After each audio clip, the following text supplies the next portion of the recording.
Hello, everyone. So, some interesting bits and pieces of news coming out today from mostly European and Ukrainian sources. But I wanted to bring them up because they're not getting enough coverage and they are each significant in its own way. So, let's start with this one from Ukraine Forum, Ukrainian Information. So, Japan, Central Asian countries agreed to supply resources to Europe bypassing Russia. This is huge. So, what does this mean? Basically, Japan held its first summit with the Stans. That's what they used to be known as when they were under the Soviet Union, and they're still known as such today. So Kyrgyzstan, Tajikistan, Turkmenistan, and Uzbekistan. And basically, they started talking about the logistics and the details of getting trade routes established between that part of the world and Europe without Russia's help.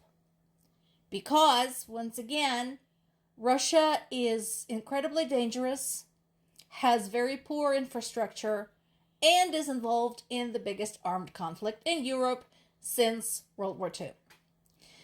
Not a good picture. So, is it going to have an immediate effect? No. This is an extremely long-term project. This is going to take years, if not decades, likely decades. Is it a good thing? Yes. It's going to create jobs. It's going to bring more trade deals to everyone involved. And it's going to step on Russian toes, which is never a bad thing. I also find it interesting that the Stans, which are notoriously conservative and set in their ways, are looking at what's going on with Russia and they're going, you know what? Maybe we should turn toward the rest of the world. And that too is important because if you look at them from the religious standpoint, from the cultural standpoint, from the progress standpoint, they're rather backwards.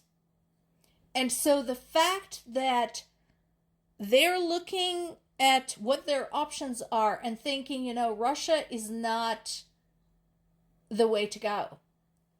And they're turning more toward countries like Japan, like South Korea, like Europe, European Union. That is a good thing. So I'd be interested to see what comes out of this. And I'm hoping I'm going to see more bits and pieces of the story in the future. On the heels of the two stories that I told you about yesterday about two Russian generals, remember that? One was blown up in his car, and another one who told Putin that Russian troops had control of Kupiansk, received a medal for it, and then vanished, is believed to be dead.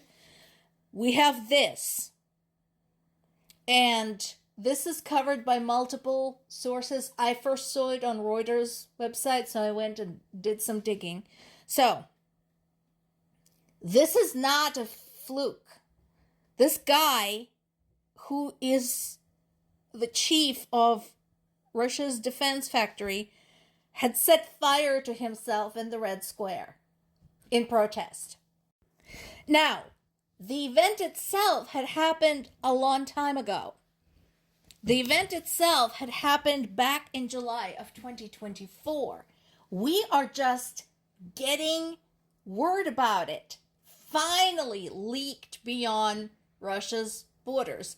And again, having grown up in the Soviet Union, this all is very familiar. The whole information suppression, because this once again points that not all is well in Russia, not all is well specifically in Russia's military industrial complex. At the time, the man in question, Vladimir Arsenyev, who was 75 years old and led Moscow's Volna Central Scientific Research Institute, poured gasoline over himself and set himself on fire in the Red Square near the Kremlin, a symbolic location. This is the man who oversaw production of components for communication devices used by Russian tank crews. Obviously, the full-scale invasion of Ukraine, which began February 24th, 2022, had launched the demands on the military-industrial complex sky high. And so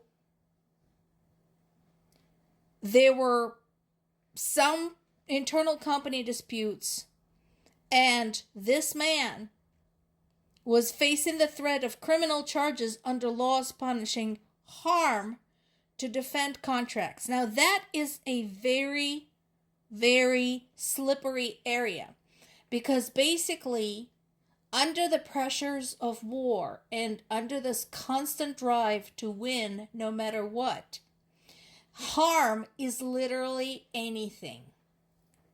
I mean, they can say, oh, you want to introduce safety regulations that can make the manufacturing slower or more expensive. That's harm. Oh, you want to hire more people? That's harm. So it is a very arbitrary notion. And so the guy killed himself symbolically. And so the fact that this case is only just coming to light a year and a half later brings forth the questions, what all else is going on there that we don't know about? And also points out, again, to those who are saying, oh, Russia's fine, it can fight, as long as it wants. Once again, we don't know. And clearly, based on this case, not all is well. If you want to find this article and read the details, it's really good. This is on the Modern Diplomacy website. And then, of course, there is the war itself. So, once again, for all of Russia's demagoguery about peace and stuff like that and respect, blah, they're continuing to murder Ukrainian civilians and destroying Ukrainian civilian infrastructure. This latest wave of attacks included 635 drones and 38 missiles. There were massive air raid sirens and alerts, nationwide blackouts. Poland had to scramble fighter jets. At least 4 people were killed, including a child. Dozens more that we know of were injured. And they already said that they will not stop for the holidays. They're not going to stop for Christmas. So this, of course, goes against what Zelensky is saying, that the conversation between U.S., Ukraine, and EU officials in Miami was solid and dignified. I mean, I'm sorry, that's a bit of an underestimation, I think. It's an underrepresentation. And once again, I invite everybody to not so much listen to what they're saying, but what is actually going on. Based on Russia's behavior, nothing has changed. There's no difference. There's no commitment. There's no interest whatsoever to any kind of peace, except the peace that involves capitulation of Ukraine. More to come.